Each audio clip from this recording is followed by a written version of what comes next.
Morning, everybody. How y'all doing? Happy Friday, I hope. Anyone need anything before we get started today? Questions, concerns, etc.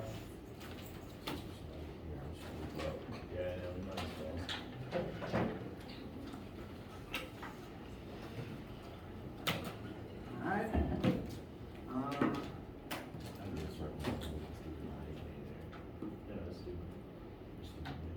Yeah, the homework's due Monday, right? It is. Okay. I was going to show the calendar again, just to remind everybody. Yes. Chapter 3 homework and quiz have been moved to Monday at midnight. They are not due tonight. Similarly, the Chapter 4 assignments, which all the assignments are live, doesn't mean you have to start on them yet. Chapter 4 stuff has been moved to Monday the 26th, because Chapter 4 always takes longer than I think it does, and I'm trying to account for that this year. And I'm trying to find the power plug. Got it. So, we will have time on Monday to talk about any questions you guys have about the homework. The Chapter 3 homework that is due on Monday, not today. But, does anyone have any questions about the Chapter 3 homework now before we move on to anything else? I don't think any of us started, to be honest. Well, that is understandable, even though it breaks my teacher heart. We have the weekend. Yes. Just try not to try to rush through all of it on Monday night, because inevitably you'll have some amount of questions when you start everything the first time, and the sooner you get those answered, the less difficult it is for me to get a reply to you to an email sent around midnight on Monday. So it'll benefit all of us if you at least begin it, but you know your schedule better than I do, and you know your needs and the way that you operate better than I do. Nothing right now. Nothing for right now. How do you set up for number 6? 6. All right, 6. Ball is thrown straight upwards and returns to the thrower's hand after 2.7 seconds. Second ball is thrown at an angle and reaches the same maximum height as the first ball. We were trying to figure it out at that study session. Oh, okay. So I'm going to show the two trajectories. So the first ball is going to be launched upwards with some initial velocity, and it will spend some known amount of time in the air. The second one is launched at an angle. It reaches the same height. It will have a different, we'll call that initial launch velocity 1, and this is the initial launch velocity 2. It's launched at an angle, meaning ultimately it's doing the same thing vertically, but a horizontal component has been added to it. The vertical details between the two versions would have to be identical for it to rise to the same height. So ball 2's launch velocity isn't the same as ball 1's launch velocity, but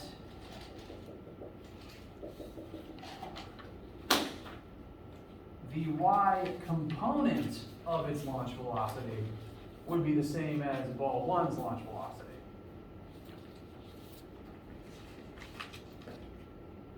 So my recommended order of operations for finding the two answers here. First, at what speed was the first ball thrown? It will take a certain launch velocity for the ball to rise to a certain height and fall back down in a known amount of time.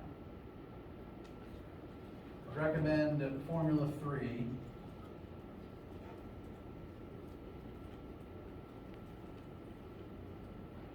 Kind of similar to in lab, we know the start to finish change in height of the ball, because it starts at the hand and then it comes back to the hand.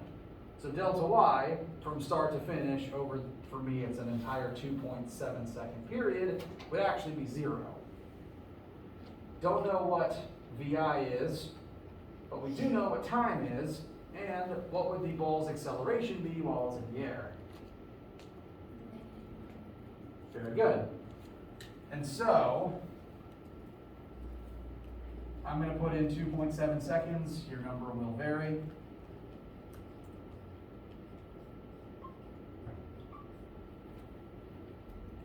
You have all the information needed using Formula 3 to solve for the first ball's straight vertical launch velocity. And I recommend work A all the way through, confirm a correct answer for A before trying B. Once you have a confirmed correct answer for B, this answer, for me it's 13.2, would be the vertical component of ball 2's launch velocity. Because ball 2's vertical data would need to be the same for it to rise to the same height and come back down in the same amount of time.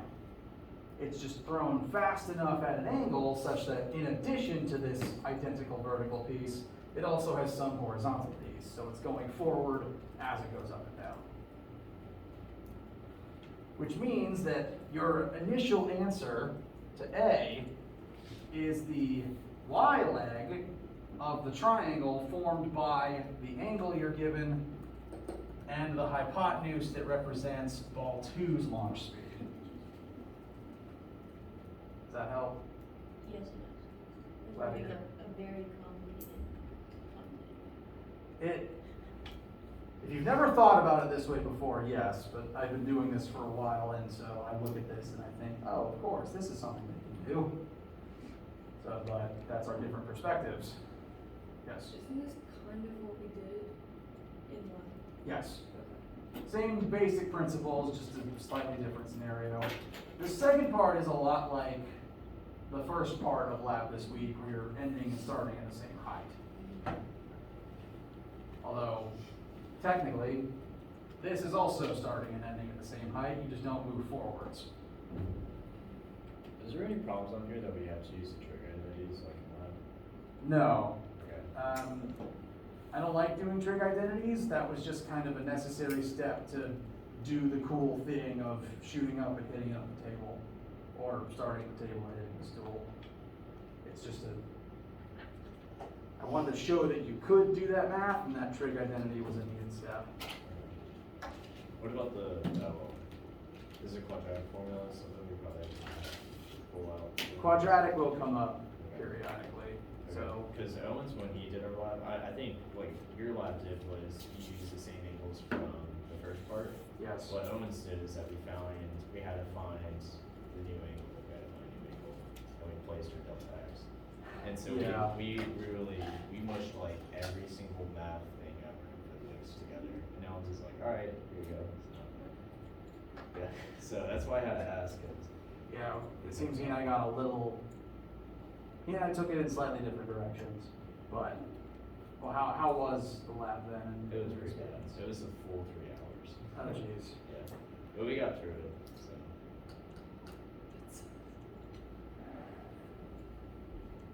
I mean, he held our hand through it because for the last 30 minutes he was like, just watch me do that. Obviously, so it was time consuming. We just kept making like stupid small mistakes and like reset. Yeah. So no trig identities? Not usually, no.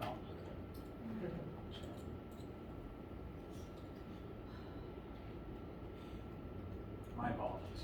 No, you're okay. I think like the science department did an audit and it was probably one of the copies. I think that's what it was. Wait, say again? The science department did an audit on the side on the labs, and that was just like an older version. That's what Owen said, because he said that problem really should have been there. Yeah, and when I was doing the lab on Monday, I noticed that, and I changed something on the fly, but I then forgot to communicate that to Dr. Owens. Yeah. So that one's on me, full admission. I apologize. We got exposure to some good stuff. It was okay. Exposure's good, but So- sorry it took so long. That was not my intent. Sorry. that was, I use a lot of the same labs that have been historically taught, try to keep the course consistent, but different professors will prioritize different things. And the professor who originally wrote that one had a program on his laptop that would assist the students through, like, automate that big process for people. And I didn't have that program, and I had to make that change on the fly, and I didn't tell Dr. Owens about that. That's funny that you say that, because Owens did exactly that. He had to use his computer to plug in all the equations, because their calculators weren't computing it, Yeah, because it was just too complex to plug it on. and I own up, I made a mistake and didn't communicate it, so I'm sorry. It's alright. We did some things. Yes. Still got it in the end. Yeah. No, we shot it and it hit the target, but it I'm glad to hear that. we did the mission. Other questions or concerns?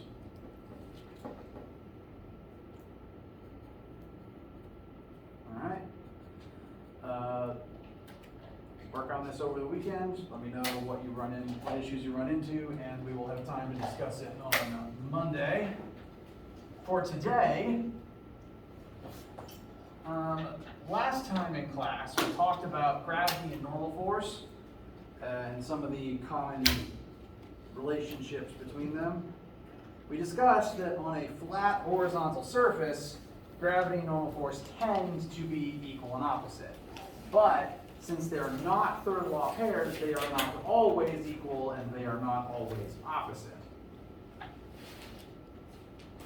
We're going to look at a very key scenario where they are neither equal nor opposite, so that this situation makes more sense when it shows up in lab next week. Now, this is a ramp question. We have an object sitting on an incline, and this is a scenario that you should have encountered at some point in real life. So, no wrong answer, just whatever pops into your head. When you set an object on a ramp, what is likely going to happen to it? It's going to slide down the ramp. Very good, not a trick question.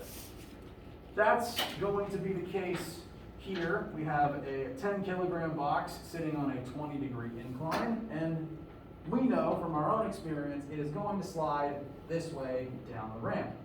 We're going to ignore friction for simplicity's sake. We'll study friction later. For right now, our end goal will eventually be to determine the acceleration of this box down this ramp. The box is going to accelerate down the ramp because its velocity will be changing. Its velocity is 0 when you place it there, and then it starts accelerating down the ramp over time. If you ever placed a marble on an incline, Gesundheit, it doesn't remain at the same speed. It gets faster and faster the longer you let it go, or I suppose more terrifyingly, you on a bicycle, it gets faster and faster the longer you go down the ramp. I broke a few things doing that once or twice. So this box will accelerate, and the reason it's going to accelerate is because of the net force acting on it. The box in this situation, the net force acting on it isn't 0. And that's because the forces acting on it don't add up to 0 in this scenario. They would add up to 0 if it was just sitting still on a flat surface, but on this incline, they don't. The forces present are unequal, unbalanced, and the unique combination of their magnitudes and directions create the net effect of it sliding down the ramp. So to find the net acceleration, we're going to have to calculate the net force. And that net force is going to point this way, for reasons we will start to analyze. Questions about the setup, the reality presented? Yes? This is for this. Yes. In blue, this is the data that we'll be utilizing. I left it out from last time. The red is a different example I worked with last class. Different question they had on the homework.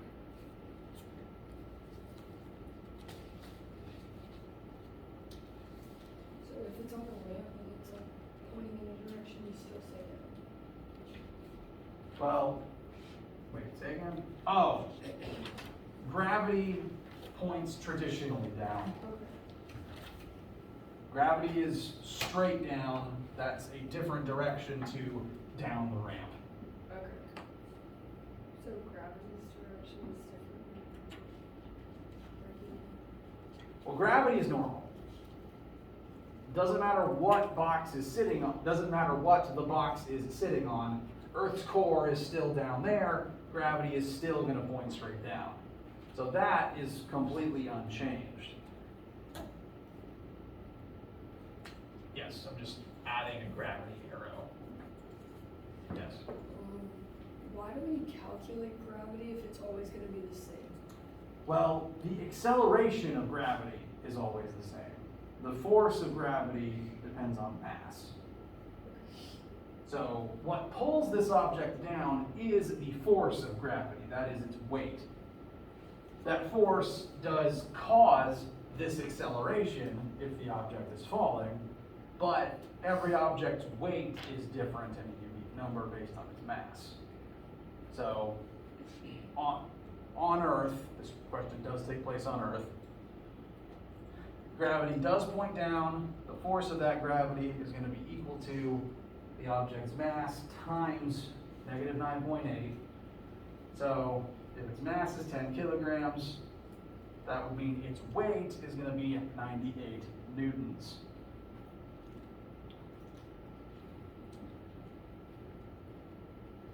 So, ramp or no ramp, gravity's still there. That's the force gravity pulls down with.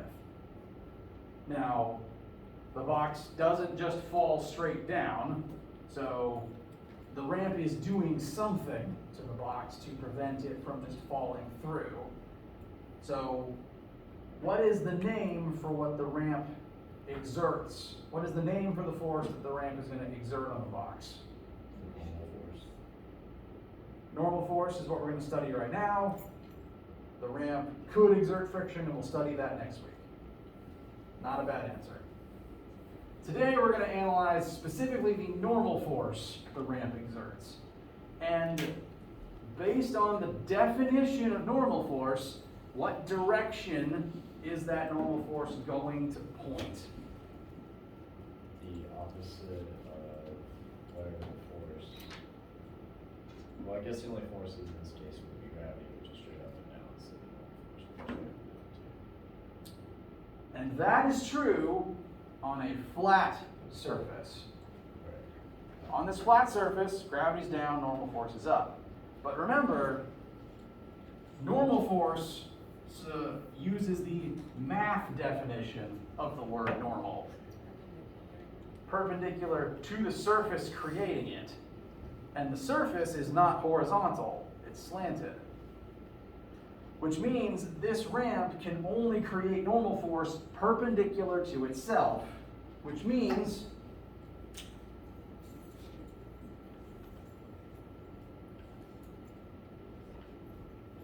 the normal force is going to point that way, up and to the right.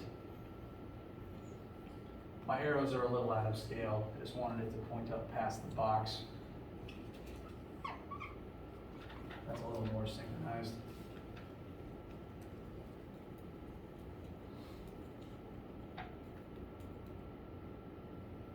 So, ramps, or slanted surfaces, still make normal force because the box is still pressing down into it, but it can only create normal force perpendicularly out of itself. That means we do know the direction it points in, perpendicular to this 20-degree incline, but it's not directly countering gravity, and it's not going to be the same number as gravity. That's because in addition to only being able to make normal force perpendicularly out of itself, normal force is only equal and opposite to the force being exerted perpendicularly into the surface. Normal force here is slanted, and again, from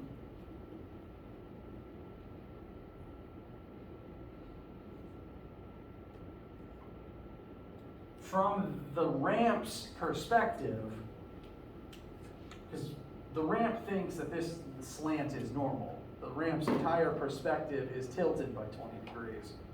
From the ramp's perspective, only a piece of gravity points perpendicularly into it. And this piece is the only part that the normal force is able to counter. This means that the number for normal force is going to be smaller than the number for gravity. Because again, the ramp can only counter the component of gravity that is perpendicular to itself. There's this extra piece here that's parallel to the ramp's surface that the ramp can do nothing about. So this chunk, it can't acknowledge it. It can only do something about this chunk. Meaning not only does normal force not point in the opposite direction as gravity, its magnitude isn't enough to successfully cancel gravity. As a result, since it cannot negate gravity, it can only reduce its effects. What happens is, gravity and normal force will add together. We still want to look at net force as the sum of the forces. These are the two forces here. And so they will add together to create a net force that points this way.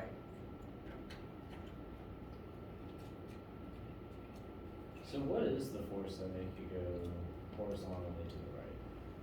Because I mean, I know everything falls on ramp when it goes down.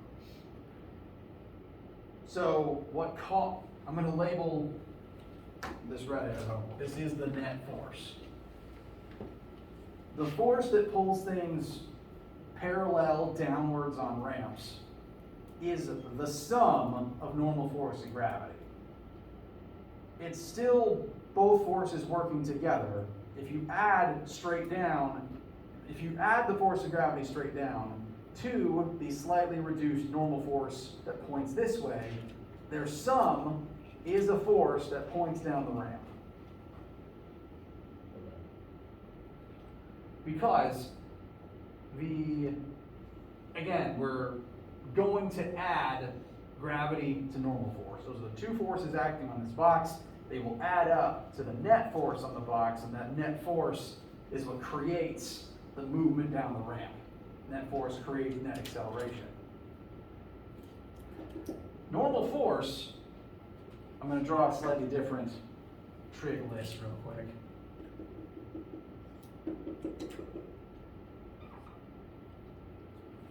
Normal force, from the perspective of this drawing, points up and to the left, to the right, sorry. Normal force points up and to the right. Gravity points only down, and it points more down than normal force points up, for reasons we've already discussed. Normal force is weaker than gravity, its vertical component isn't as strong as the vertical component of gravity's. Vertical component of normal force is not as strong as the vertical component of gravity. So when we add gravity's entirely vertical force to the vertical and horizontal pieces of normal force, gravity can't counter this x piece at all. So that guarantees the net force will point rightward, and the vertical piece of normal force is weaker than the downward vertical piece of gravity. So the net vertical force will point down slightly. So those two summation, the sum vector, the net force, ends up pointing right and down at the same time. And that again creates this motion. The interaction between gravity and the now tilted normal force is the reason why net force points down the ramp, that's why things slide down the ramp. The only reason something might not slide down a ramp is if friction is strong enough to counteract that net force, which we'll talk about next week. How does this feel so far?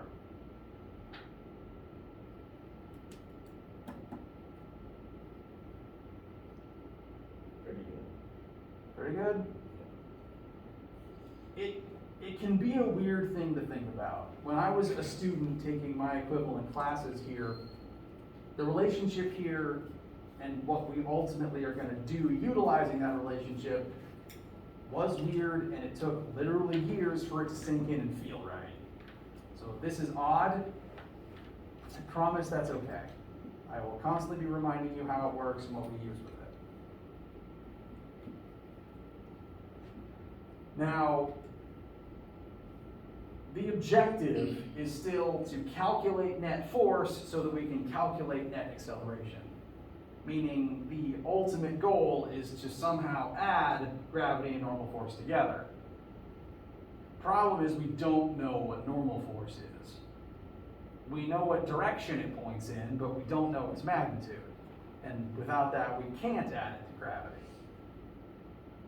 Which means we need to use a shortcut, a trick. And I'm going to give you that trick free of charge. There's a interesting little interaction that we're going to make use of here that informs us of the relationship between gravity, normal force, and net force that makes this whole thing much easier to solve. I want you to notice gravity points straight down, and it's the biggest force here.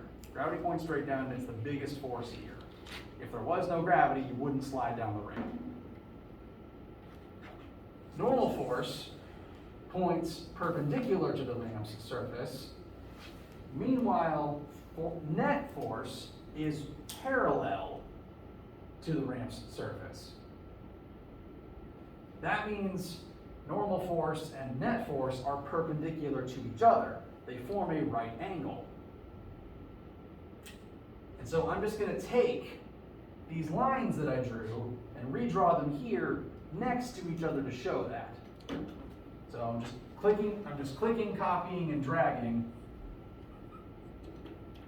That doesn't point parallel. It's a little closer. So here's net force, and then I'm going to bring over normal force. And they are perpendicular to one another. Since they're perpendicular, we can turn this relationship into a right triangle. The only thing that's missing is the hypotenuse between them. Guess what that hypotenuse is? Gravity? Gravity. If I click and drag gravity over here, it points straight down and completes the triangle.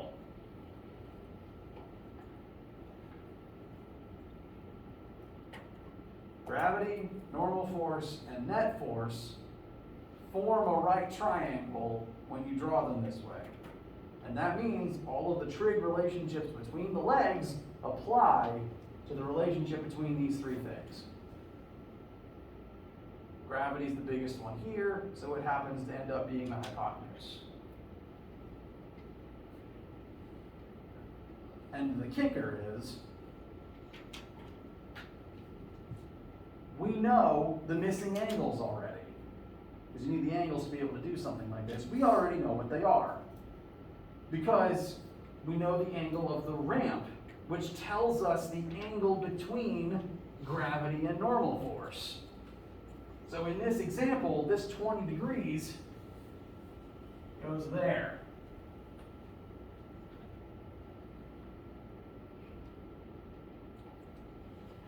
And since we already know what the force of gravity is, and we know this 20 degrees, that gives us the ability to use trig to not only solve for what normal force is, we can use trig to skip straight to net force. And this is the trick. This is the trig trick for ramp questions. Drawing this triangle relationship. When I was learning this, this was a weird relationship to try to understand. Skipping straight to this triangle from the other picture, it's okay if this is weird, it's okay if it doesn't make sense yet.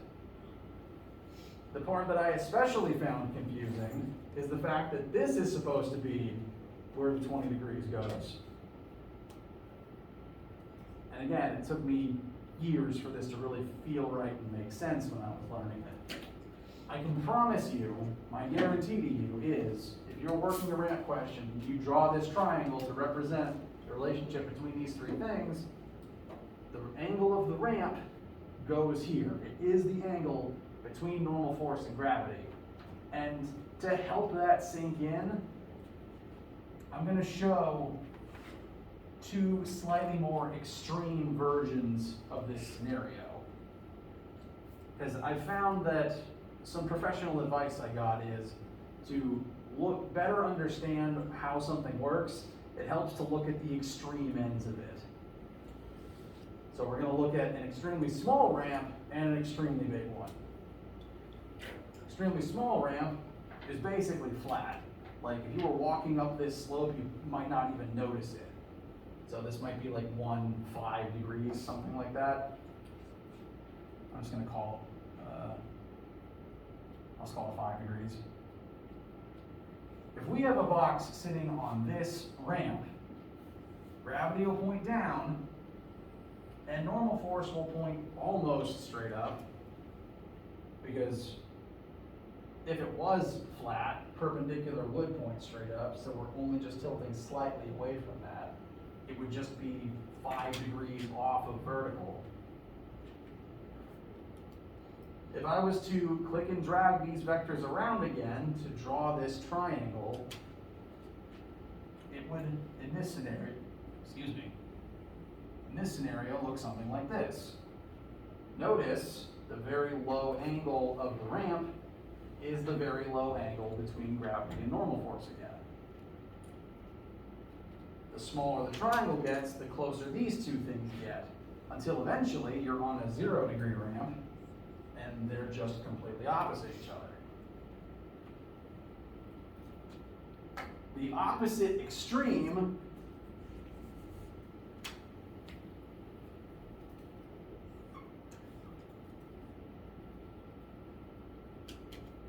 I'm going to call that an 85 degree ramp. This is almost vertical. This ramp is almost vertical. This is functionally a wall. If you tried to stand on this, you'd immediately fall off of it, unless you were the incredible gecko man, or woman, or other. FG is still going to point down. The Earth's core didn't do anything. But normal force is now going to point that way, because perpendicular has now rotated almost 90 degrees. So now if I click and drag, I should actually make the gravity arrow longer.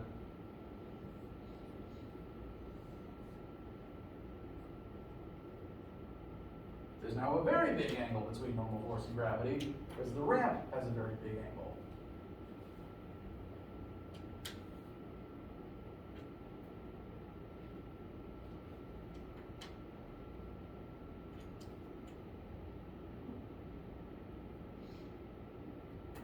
And the even more extreme would be if it was just a straight vertical wall. Normal force and gravity would be in completely different axes at that point. They'd be a full 90 degrees apart.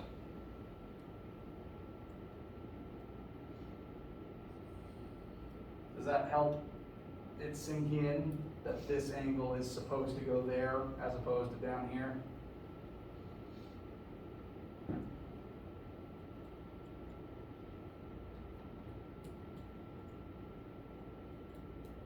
No one's saying no, at least. It's okay if it's still weird.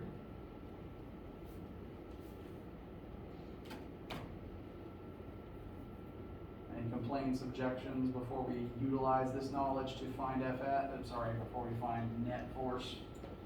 So, in this scenario, when you were talking about the table with the normal force and the force of gravity, every single point of contact of the object, like they'll always be 0, like a net 0, because they're not moving anywhere. Is there not like a equal net 0 here in this scenario, since something is sliding down, so gravity has more? What's this slant force over this one? Like the EF, yeah, right there. This is net force. This is Okay. the sum of normal force and gravity. They just So- happen to add up to something down the ramp. in this case. What's the equal force going opposite of it So, from our like table? friction. Okay, but it overcomes friction? If it is actively sliding, yes. Okay. If it's not, then friction has won and that's holding it in place. So if you set something on a ramp and it doesn't move, that's because friction exists, and friction is a separate force that can counteract this. Which we're going to talk about next week.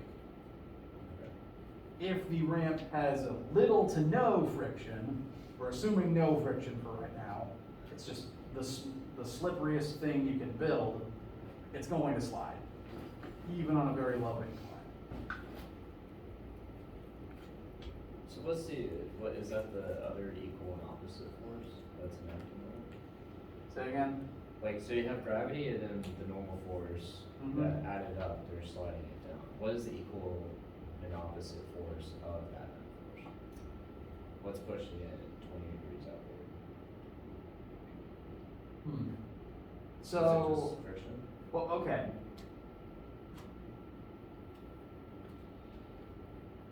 Each of these two separate forces has a third law pair. So, gravity is the Earth exerting a force on the box. So the third law pair of that is the box exerting gravity back on planet Earth.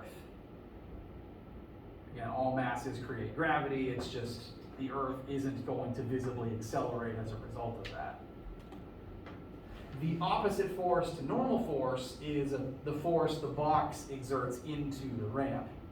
And admittedly, gravity does contribute to that, but the ramp doesn't care why it happens. The ramp just cares box pushes into ramp, therefore ramp pushes back on box. So that's the third law pair interaction for normal force. So each of these two separately have their own counters, their own opposites. They're not opposite each other, they're both acting on the box. And interesting thing to note, third law pairs never act on the same object. Earth on box, box on Earth. Those are two forces on two different things. And what that means is these two different forces acting on the one object, again, they're separate things that don't counter each other, and their sum is just the net result of both of them acting on the same thing. And that ends up creating the imbalance that pushes it down the ramp. Okay. So this doesn't inherently have a counter because it's made of two things that themselves have opposites. And that's the reason why it's moving, because if it did have a counter, it would stay still, like if an object was sitting on the table. Correct. Okay. And realistically, friction could be considered the third law pair to this because box is going to slide down the ramp. The ramp is going to exert some force back on the box as it skids across. And that's what friction is. But if there is no friction, the ramp doesn't have a chance to do that. And yeah, that's its own kettle of fish. Namely, this one doesn't inherently have a third law pair because it's just the sum of two things that have their own separate third law pairs. Okay, so that'll go to whatever the other law is that another force will have to enact on it later. Say again? It, like, was it the object in motion stays in motion until an object has a force Yes, out? until acted upon by an So that's outside still force. it's the force, that would be the opposite force. Yes, so friction would still again be another outside force that would act on the box that would add with this to potentially make zero. It is possible, like, obviously things can move even if third law pairs are present in balancing. For example, you hit a baseball with a bat. The ball and the bat exert the same force on one another, but they have different masses. So the same force on the ball turns it around, but the same force on the bat doesn't change its motion as much because it just has more mass. So even third law pairs can have different effects on the opposite object. Truck hits a mosquito, mosquito obliterates and the truck doesn't notice. So things can still be balanced but have different effects on their opposite target. Does that make sense? Does that address the concern? Yeah, it's just like once you start rotating. Yeah, again, it's weird to think about because humans tend to think in straight lines, not in slants. And this does require a literal perspective shift. Like this drawing is tilted, the hypotenuse is straight down. It's inherently an odd thing to visualize. But once you create this drawing, you can skip to this drawing for any ramp question. This is always a true relationship for any object sitting on an incline. This means that if you know one of the legs and this angle, you can use trig to find the other legs. So we can use trig to skip straight to net force without even knowing what normal force is, technically, but we could use it to find normal force, which will be useful in future questions. Today, we're just going to skip straight to net force. And again, the drawing is kind of weird and tilted, but we know 20 degrees. From its perspective, net force is opposite, so sine of 20 is opposite over hypotenuse.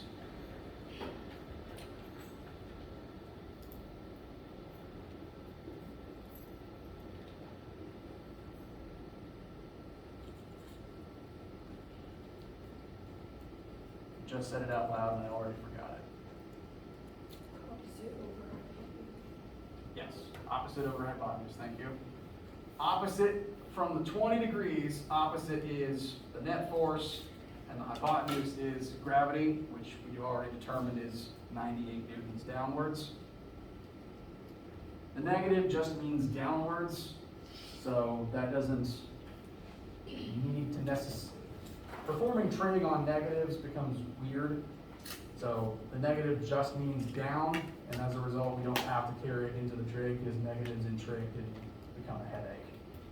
So I often take the negatives off before trig and put them back on afterwards if I need them.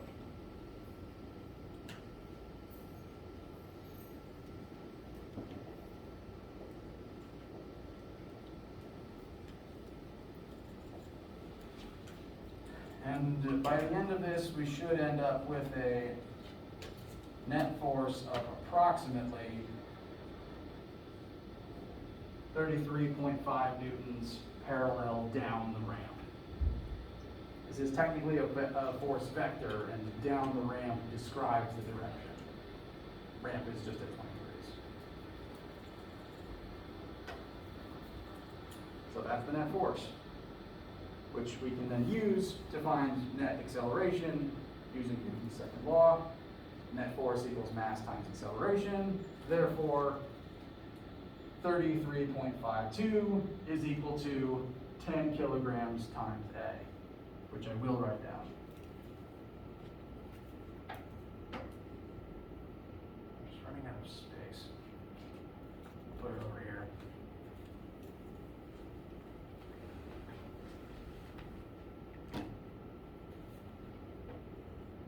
Net force equals MA. 33.52 equals 10 times A. A will be 3.352 newtons, and it inherits the same direction from the force, sorry, not newtons, meters per second squared. And it inherits the same direction as the force that causes it. The net force that causes it. How does this feel? So we don't have to put the negative back on if we drop it? Yes, I don't like this inconsistency in the way that I'm doing it. The negative just means direction. And when you're doing trig like this, you're kind of changing what axis and perspective you're looking from as you use one side to find another. If you kept the negative from the 98, in, you'd get negative 33.52, and from the perspective of net force, which points this way, that negative doesn't really tell you much.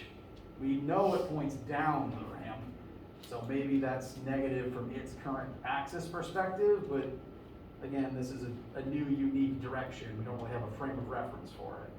We know what direction it points in, though, and so by doing trig, we've kind of eschewed the former direction in favor of the new one. And then we even further take the new number, turn it into an acceleration that just happens to point in the same new direction. So I don't like the inconsistency, I admit, but the act of trig changes the frame of reference, changes the axis you're examining, which can therefore change the positive or negative, the direction of the final answer. And so when I'm doing this, the logic I use is I pull negatives off before I do the trig, and then I will add them back on as needed if the end answer ends up pointing in a negative direction. I don't like that step has to go to the logic of a student who is not trained in it, but I mean, your calculator doesn't know because it doesn't know the question, it just knows the numbers you give it. So that's the logic puzzle part of it. But again, I'm rambling, I apologize. Me, a human, grading your test, if you kept the negative on there, I wouldn't mind, because I know where it comes from. WebAssign doesn't, that's the issue.